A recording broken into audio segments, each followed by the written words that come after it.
Investment funds allow you to pool your money with other investors to buy a professionally managed basket of assets like stocks or bonds. At their core, these funds are about collective buying power.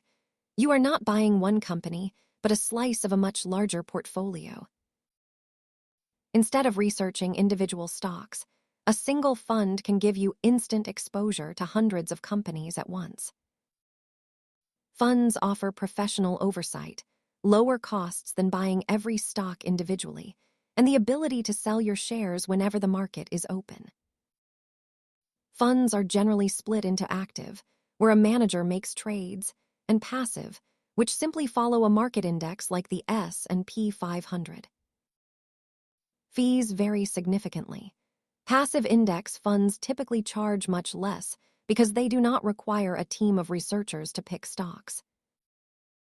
This famous quote highlights the philosophy behind passive investing. Owning the entire market is often more reliable than picking individual winners. Always check a fund's prospectus for fees and objectives before you invest. Thanks for watching and keep learning.